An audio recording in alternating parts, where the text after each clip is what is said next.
আগরতলায় জিবিপি হাসপাতাল বিতর্ক, ভুল ছবি ব্যবহার ঘিরে ক্ষুব্ধ ইঞ্জিনিয়ার রাতুল দে। তার অভিযোগ, তাকে ধর্ষণ মামলায় ফাঁসানো হচ্ছে।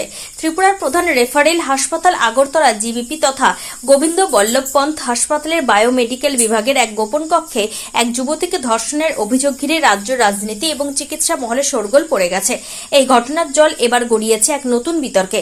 মূল অভিযুক্ত টেকনিক্যাল স্টাফ শতরাজ কর্মকারকে বাঁচানোর চেষ্টার অভিযোগে নাম জড়িয়েছে হাসপাতালের সিনিয়র বায়োমেডিকেল ইঞ্জিনিয়ার রাতুল দের।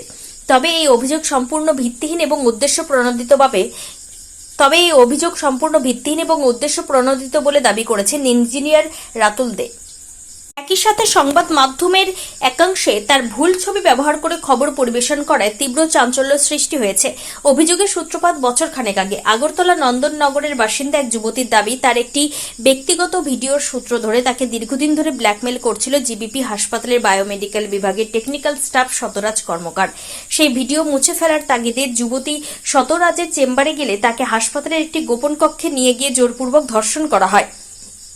প্রতিবাদ করায় শতরাজ ও কয়েকজন নিরাপত্তা রক্ষী মিলে যুবতীকে মারধর করে এবং উল্টে চুরির অপবাদ দেওয়ার চেষ্টা করে বলে অভিযোগ। এই ঘটনায় গত 14 ফেব্রুয়ারি 2025 আগরতলা পূর্ব মহিলা থানায় একটি লিখিত অভিযোগ দায়ের করা হয়েছিল। কিন্তু দীর্ঘ 1 বছর পেরিয়ে গেলেও মূল অভিযুক্ত অধরা থাকায় এবং পুলিশের ভূমিকা নিয়ে প্রশ্ন তুলে সম্প্রতি সংবাদ মাধ্যমের মুখোমুখি হন নির্যাতিতা। সেখানে তিনি অভিযোগ করেন, শতরাজকে আড়াল করতে এবং মামলাটি রফাদফা করতে নেপথ্যে থেকে প্রভাব খাটাচ্ছেন বায়োমেডিকেল ইঞ্জিনিয়ার রাতুল দে। তার বিরুদ্ধে ওঠা সমস্ত অভিযোগকে মিথ্যা ও সাজানো বলে উড়িয়ে দিয়েছেন ইঞ্জিনিয়ার রাতুল দে। সংবাদ মাধ্যমকে দেওয়া এক বিবৃতিতে তিনি জানান, এই ঘটনার সাথে তার দূর দূরান্তের কোনো সম্পর্ক নেই। কর্মক্ষেত্রে তিনি কেবল একজন সিনিয়র টেকনিক্যাল ইঞ্জিনিয়ার। কোনো অপরাধীকে আড়াল করার প্রশ্ন ওঠেই না। আইন আইনের পথে চলবে, কিন্তু কোনো তথ্য প্রমাণ ছাড়াই তার মতো একজন প্রথম সারির টেকনিক্যাল ইঞ্জিনিয়ারের নাম ওই ঘৃণ্য অপরাধের সাথে জড়িয়ে দেওয়াটা গভীর চক্রান্তের অংশ। বিতর্ক আরও বৃদ্ধি পায় যখন কিছু সংবাদ মাধ্যম ও সামাজিক যোগাযোগ মাধ্যমে এই খবরটি পরিবেশন করার সময় ইঞ্জিনিয়ার রাতুল দের ভুল ছবি ব্যবহার করে প্রচার শুরু করে। এই ঘটনাকে কেন্দ্র করে রাতুল দে এবং তার পরিবারের পক্ষ থেকে তীব্র ক্ষোভ প্রকাশ করা হয়েছে। ক্ষুব্ধ ইঞ্জিনিয়ার রাতুল দে জানান, যথাযথ সত্যতা যাচাই না করে এইভাবে ভুল ছবি ব্যবহার করে একজন নাগরিকের সামাজিক সম্মান ধূলিসাৎ করা হয়েছে। এটি কেবল দায়িত্ব জ্ঞানহীন সাংবাদিকতা নয়, বরং একটি পরিকল্পিত চরিত্র হননের চেষ্টা। ভুল ছবি ব্যবহারকারী সংবাদ মাধ্যম ও পেজগুলির বিরুদ্ধে তিনি আইনি পদক্ষেপ নেওয়ার কথা ভাবছেন। এদিকে দীর্ঘ সময় পেরিয়ে গেলেও কেন মূল অভিযুক্ত শতরাজ কর্মকার গ্রেপ্তার হল না, তা নিয়ে সাধারণ মানুষের মনে ক্ষোভ জমছে। নির্যাতিতার অভিযোগ, পুলিশ তাকে মামলা তুলে নেওয়ার জন্য পরোক্ষ চাপ দিচ্ছে। তবে পুলিশ প্রশাসনের পক্ষ থেকে জানানো হয়েছে, ঘটনার নিরপেক্ষ তদন্ত চলছে এবং আইন অনুযায়ী ব্যবস্থা নেওয়া হবে। পুরা থেকে বিক্রম কর্মকারের সাথে শিবজ্যোতি মল্লিক। আমি গত বছর 14 ফেব্রুয়ারি 2025 আমি একটা কেস করছিলাম আমাকে থানাতে। তো কেস করার পর কোনোভাবে আমি বিচার পাইছি না, কারণ আমি জিবি হাসপাতালে রাতুলদের যে বায়োমেডিকেল রুম আছে, ওই রুমের ভিতরে রেপ হয়েছি ফোর্সফুলি। তো সেই কারণে আমি আইছিলাম, যেহেতু ওই ছেলেটার কাছে আমার অনেক কিছু আসছিলো, নেকেট একটা ভিডিও আসছিলো বাথরুমের। সেই কারণে আমি ওই ভিডিওটা কালেক্ট করতে গেছিলাম বা ডিলিট করার লেগে কইতে গেছিলাম। কিন্তু ওই জায়গায় আমার 2জন সিকিউরিটি ডাকিয়া আমি বলে চুরি করতে গেছি। রাতুল দেও কইছে আমি চোর। তারপরে ওই জায়গায় যে ছেলেটার এগেনস্টে আমি কেস করছি, মানে যে ছেলেটা আমাকে শতরাজ কর্মকার ওই জায়গায় মানে টেকনিশিয়ান হিসেবে কাজ করতো আর কি। তো তাই ওই রুমে ডাকিয়ে নিয়ে আমার রেপ করছে। তো করার পর বারবারই যখন এরকম করতেছিল, তখন আমি ওই ভিডিওটি ডিলিট করার লেগে আমি গেছিলাম আর কি, জিবিতে গেছিলাম। তো তখন আমার দেখার পরে আমার কইছে আমি বলে চুরি করতে ঢুকছি। কয়ে সেটা 2জন সিকিউরিটি ডাকিয়া আমার মারধর করছে। মারধর করার পর নিয়ে সেটা আটকে রাখছিল। তারপর আমি আমার নিজের আত্মরক্ষার লেগে আমি 1091 এবং 100 নম্বরে কল করছি। যেমন 100 নম্বর থেকে আমি সঙ্গে সঙ্গে রেসপন্স আসবে এবং ওই জায়গায় পুলিশ গেছে, জিবি থানার এএসআই রসরাজ দেবনাথ স্যার। ওই জায়গা থেকে গিয়ে আমার উদ্ধার করে জিবি আউটপোস্টে নিয়ে গেছে। ওই জায়গা থেকে মহিলা থানায় পাঠানোর পর আমি একটা লিখিত অভিযোগ করছি, কিন্তু লিখিত কোনোভাবেই রেজিস্টার করতে চাইছে না। তো না করার ফলে আমি এসপি স্যারের কাছে গেছি। যাওয়ার কারণে ওই জায়গায় যে আমাদের যে ওসি ম্যাম শকুন্তলা দেববর্মা এবং আরেকজন ম্যাডাম আছে যে দীপা দাস চৌধুরী মনে হয়, উনি যখন আমি এসপি স্যারের কাছে গেছি তখন আমার কইছে যে আমার এগেনস্টে মানে চুরির মামলা করব, পিএস থেকে আমার এগেনস্টে বলে চুরির মামলা করব। তারপর আমি এই জায়গায় অনেক ওয়েট করছি, করার পর আমার চার্জশিট জমা দিছে। জমা দেওয়ার পর এখন দেখছি যে একাধিক যারা আমার মারধর করলো, টর্চার করলো, তারা নামই বাদ দিয়ে দিছে।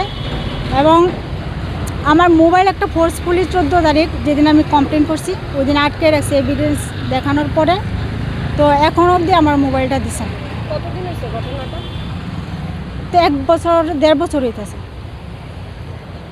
মেইন অভিযুক্তর নামটা কি কিছু? সত্যরাজ কর্মকার। কি করেন তাহলে? তাই নিয়ে জিবি হাসপাতালে ওই রাতুল দে যে ওনার টেকনিশিয়ান মেকানিক্যালের কাজ করে। আপনি তাহলে মামলা করার পরেও গত 1 বছর ধরে কোনো বিচার কোনো বিচার নাই। এবার আমার চার্জশিট জমা পড়ছে। চার্জশিট জমা পড়ার পরে কোর্ট থেকে কেউ না কেউ ওই জায়গায় গাফলিতি করতেছে, নোটিশ করছে না। একটু যে আছে নোটিশ করতেছে। 2টা ডেট গেছে, আমি 2টা ডেটে উপস্থিত আসলাম কোর্টে, কিন্তু কোনো নোটিশ করে না। আপনি এতদিন মিডিয়ার দ্বারস্থ হয়েছেন না কেন? আমার এই তো পিএস থেকে যে উমেন পিএস থেকে না করছে। পুলিশ না করছে? হ্যাঁ, পুলিশ না করছে। কইছে যে যদি আমি মিডিয়া জানাই আমি কোনোভাবেই বিচার পাইতাম না। ওই জায়গায় সিসি ক্যামেরা ফুটেজও নাকি কালেক্ট করছে, কিন্তু কোনো বিচার নেই। তারপর দেখেন 17 তারিখ যে ঘটনাটা, আমি যখন এসপি স্যারের কাছে গেছি, তো হয়তোবা থানা থেকে ইনফরমেশনটা 21% দিছে। দেওয়ার পরে আমার বাড়ি 18 তারিখ সকালবেলা অ্যাটাক করছে ছেলেটা আর একজন অচিন্ত দত্ত, যার পরবর্তী সময় ছেলেটা আশ্রয় নিয়েছিল। এবং পাড়া প্রতিবেশী কিন্তু নেতা নিয়ে গিয়ে আমার বাড়িতে হামলা করছে, আমার মার উপর, ভাইয়ের উপর। কারণ আমরা 3 জন বাড়িতে থাকতাম, আমার বাবা অন্য জায়গায় থেকে কাজ করতো। তো এটাই। কিন্তু আমি জিবি থানাতে গিয়ে, জিবি আউটপোস্টে যে ওই জায়গায় গিয়ে জিডি এন্ট্রিও করছিলাম। তখন আমার কইছে যে এটা জিডি এন্ট্রি হতো না, যেহেতু কেসটা গতকালকে রেজিস্টার হয়েছে, এটা জিডি এন্ট্রি আর হতো না। এখন আপনি কি চাইতেছেন? আমি দেখেন, আমরা পিএসআই বিচার পাই না। আমরা তো ভিকটিমই থাকি। পিএসআই বকা পাই না, আমি আইলেই বকে। কে বকে? ওই ম্যামেরা, নিরুপদে ম্যাম তো আমার দেখতেই পারে না, কারণ আমি পুলিশের এগেনস্টে কোর্টে 164-এর জবানবন্দি দিয়েছিলাম। সেই কারণে আমার শুধু বকে। নমস্কার, আমি বায়োমেডিক্যাল ইঞ্জিনিয়ার রাতুল দে। গতকালকে থেকে দেখছি সোশ্যাল মিডিয়াতে কিছু ফেসবুক পেজের কিছু নিউজ চ্যানেল, ওরা আমার ফটো লাগিয়ে একটা জিবির একটা ঘটনাকে মানে বিকৃত আকার দেওয়ার চেষ্টা করছে, আমাকে একটা কাঠগড়ায় দাঁড়া করানোর চেষ্টা করছে। তো আমি ঘটনাটা বিস্তারিতভাবে আমি বলছি। ব্যাপারটা হচ্ছে যে 14ই ফেব্রুয়ারি 2025-এ জিবি হাসপাতালের যে বায়োমেডিক্যাল সার্ভিস রুম, যেখানে মেশিনারিজ রিপেয়ার করা হতো, তো সেখানে একটা ঘটনা ঘটে। এবার ঘটনাটা হচ্ছে, আমি বেসিক্যালি এমএসের যে বিল্ডিং, মেডিকেল সুপারিনটেন্ডেন্টের যে বিল্ডিং, ওই বিল্ডিংয়েই আমার চেম্বার ছিল, টেবিল ছিল, ওইখানেই আমি বসতাম। আর মাঝে মধ্যে টেকনিশিয়ানরা কি কাজ করছে দেখতে যেতাম, বা ওইখানে যদি ওরা না পারতো কোনো মেশিন, তখন আমি রিপেয়ার করে দিতাম বা ওদেরকে গাইড করতাম, ওরা ওইভাবে কাজটা করতো, যেটা সব ডিপার্টমেন্টের ইঞ্জিনিয়াররাই করে। আর তো হঠাৎ করে আমার কাছে আমার একজন টেকনিশিয়ানের ফোন আসে যে স্যার, আমাদের বায়োমেডিক্যাল সার্ভিস রুমে একজন মহিলা ঢুকে চিৎকার চেঁচামেচি করছে সত্যরাজ কর্মকার নামে একটা ছেলের সঙ্গে। সেও আমার টেকনিশিয়ানই ছিল। তো টেকনিশিয়ান বলতে ওরা আরকেএসের আন্ডারে ডেইলি ওয়েজেস বেসিসে কাজ করে, পার্মানেন্ট এমপ্লয়ি না ওরা। তো আমি ভাবলাম যে কেন এরকম একটা মহিলা ঢুকবে রেস্ট্রিক্টেড এরিয়াতে, এখানে লাখ লাখ টাকার মেশিনারিজ থাকে, রিপেয়ারের জন্য আসে। তো আমি সঙ্গে সঙ্গে বেরিয়ে 2 জন মহিলা সিকিউরিটি আর 1 জন পুরুষ সিকিউরিটি নিয়ে আমি আমার সার্ভিস রুমে যাই। গিয়ে দেখি মহিলা দাঁড়িয়ে সত্যরাজ যে ছেলেটা ছিল ওর সঙ্গে খুব ঝগড়া করছে, ওকে বাজে বাজে কথা বলছে। তো আমি সঙ্গে সঙ্গে সিকিউরিটিকে বললাম, না, ওদেরকে বললাম যে তোমাদের যদি কোনো পার্সোনাল ইস্যু থাকে তোমরা এই প্রিমিসেসের বাইরে গিয়ে তোমরা কথা বলো, বা তোমার যদি কমপ্লেন করার থাকে তুমি পুলিশে কমপ্লেন করো। এটা একটা গভর্নমেন্ট জায়গা, গভর্নমেন্টের একটা ইস্টাবলিশমেন্ট, এখানে এরকম পার্সোনাল ইস্যু নিয়ে কোনো ঝামেলা করা যাবে না। আর এটা রেস্ট্রিক্টেড জোন, এখানে সবাই ঢুকতে পারে না, যারা অথরাইজড তারাই শুধু ঢুকতে পারে। তো মহিলা কিছুতেই বেরোবে না। তখন আমি সিকিউরিটিকে বললাম, তোমরা ওকে বের করো। তো মহিলা সিকিউরিটি 2 জন ওকে টেনে বের করার চেষ্টা করছিল, মহিলা সিকিউরিটিদের সঙ্গেও হাতাপাই করেছে। তা আমি সতরাজকেও সঙ্গে সঙ্গে বললাম তুমিও বেরিয়ে যাও এখান থেকে, কারণ আমি কোনো রকমের এরকম ঝামেলা চাই না। তো সেই ঘটনা হয়ে গেল, সিকিউরিটি বার করে দিল ওই মহিলাকে, আর সতরাজও বেরিয়ে গেল ওইখান থেকে। তারপর আমি এমএস স্যারের কাছে আসি, এমএস স্যারকে পুরো ঘটনা বলি, বলার পর এমএস স্যার বললেন যে ওকে তুমি আজকে থেকে না করে দাও, কালকে থেকে যাতে ও না আসে, তুমি অন্য টেকনিশিয়ান দেখো। তো আমি সঙ্গে সঙ্গে ওকে না করে দিয়েছি, বার করে দিয়েছি, এখানে ঘটনা শেষ। তারপরে সন্ধ্যার সময় উইমেন্স পিএস থেকে আমার কাছে কল আসে যে আপনাকে একটু আসতে লাগবে, এরকম একটা আপনার স্টাফের এগেনস্টে একটা কমপ্লেন এসছে। যথারীতি আমি যাই, তারপর সিকিউরিটি যে পার্সোনালস ছিল ওদের কাছেও ফোন যায়, ওরাও যায়। তো ঘটনা আমরা পুরোটা ভেঙে বলি যে ওসি ছিলেন ওনাকে, যে আমাদের যেটা ডিউটি ছিল সেটা আমরা করেছি, যে অন্য লোক, বাইরের লোক, ওইখানের জিবি স্টাফও না, তো ও ঢুকে পড়েছে, ওর পার্সোনাল ইস্যু থাকতে পারে, সেই জন্য ঢুকে এখানে চিৎকার চেঁচামেচি করবে, সেটা তো আমরা হতে দিতে পারি না, কারণ বায়োমেডিক্যালের যে সার্ভিস রুমটা এটা আমার তত্ত্বাবধানে ছিল। ঘটনা এতটুকুই। সেদিনই লাস্ট আমি পিএসএ যাই, পিএসএর ম্যাডামকে যা এক্সপ্লেনেশন করার আমি সিকিউরিটি পার্সোনালস আমরা করে দিয়ে এসেছি।